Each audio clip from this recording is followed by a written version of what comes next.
Starting tomorrow, the United States will implement reciprocal tariffs on other nations. Alright, so if you haven't lived under a rock for the past 2 weeks, you're probably enjoying your front row seats to the economic mayhem El Presidente has unleashed on all of us.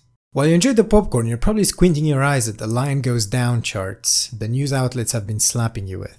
And if that doesn't make sense to you, it's okay, because the age of making sense, truth, or accountability of any kind is long gone. Here, let me catch you up on things. Do you remember 2 months ago when the US Secretary of Defense Pete Hegseth dropped operational details of a future strike on Yemen in a Signal group chat with journalist Jeffrey Goldberg, who was invited to that group chat by mistake? If you answered yes to that question, then you'd be wrong, because that was 2 weeks ago. 2 months ago, it was Elon reporting that he saved $8 billion, which of course was false. It was 8 million. We're unfortunate enough to live in interesting times. Not one day passes without new developments of Trump speedrunning the crash of the global economy. The story starts even before he was elected. Trump actually campaigned on these tariffs and people voted for them. Early 2025, we had the sneak peek with Mexico and Canada, and despite all the signals against it, on April the 2nd, Trump delivered Liberation Day. Starting tomorrow, the United States will implement reciprocal tariffs on other nations. He pulls out this cardboard contraption, which is supposed to depict the tariffs other countries place on US products, as well as the reciprocal tariffs US will respond with. By the way, who even communicates economic news like this? I miss the times when politicians would submit a 3,000-page report and we'd all be bored to death before even understanding what it's about. I guess this approach doesn't have enough stunt potential for Donald's taste. Anyway, we witnessed an average increase in tariffs by 25%. This would bring the US back to the 1900s levels. Naturally, just moments later, the stock market collapsed. Oh, and what is this?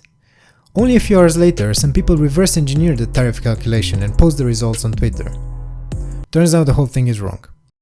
So I guess you would think that there is an army of very smart economists working at the White House who came up with some very complex formula for working this out. They probably went to look at the trade laws of every single country, worked out what the specific tariff on every kind of product is, work out what the ratio of these different goods being exported, imported from those countries to the US is, and then work out what the average tariff for that country must be, right? That must be what they've done.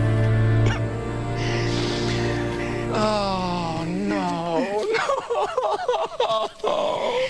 It was broken on a fundamental level. The way they calculate tariffs is simply by dividing trade surplus or loss by imports, which is like trying to divide the number of casinos Trump bankrupted by the number of billions made via blatant insider trading. This is Charles Schwab. It's not just a company, it's actually an individual. And he made $2.5 billion today, and he made 900 million. That's not bad, because he's in financials. I've always been fine. Can we take a moment to absorb this? This decision was presumably sanctioned by the most senior economist in the administration. Nobody thought to contest the number? The indescribable damage that was dealt. This decision that will affect countless lives. In some cases it will crash entire economies. It could have severe geopolitical consequences. This decision was taken on completely fabricated numbers? I know people are talking about subtleties like types of imports, VAT, currency manipulation. The numbers are fucking wrong. They're bullshit. It's like we're building a house but the foundation is made of that stupid tariff cardboard. South Korea's average tariff to the US isn't 25%. Guess what? It's almost 0%. So then what is reciprocal about this? Why not call it what it is? An act of economic aggression towards South Korea, an ally of the United States. A country which, by the way, signed a zero tariff treaty with the United States in 2012. I mean, imagine the confusion on that South Korean minister who is being briefed by an army of economists. Sir, Trump is retaliating against our tariffs, and he goes, what tariffs? And then he's presented with this completely fabricated number. People commented that the EU's response to the tariff announcement was weak, but honestly, what even is the optimal play here? Look at Canada and Mexico. Trump negotiated the USMCA himself and hailed it as one of the best agreements US ever made.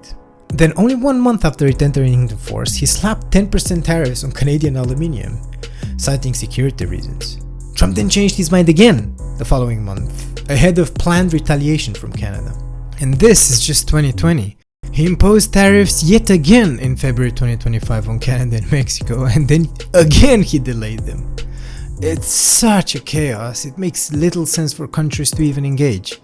By the time politicians put together a response to Trump's tariffs, he's imposed and reversed them 3 times already, and all variables have changed. And this was to be proven right the very next day when Trump caved under pressure and delayed most tariffs for 90 days. Just like that, from one day to the other. Most countries have attempted some sort of conversation with Trump, to varying degrees of success. The one outlier is China, who has had first-hand experience with Trump's negotiation tactics and decided to call off his bluff this time. After escalating tariffs from 30% to 145%, Trump was allegedly desperate for a meeting with the Chinese counterparts.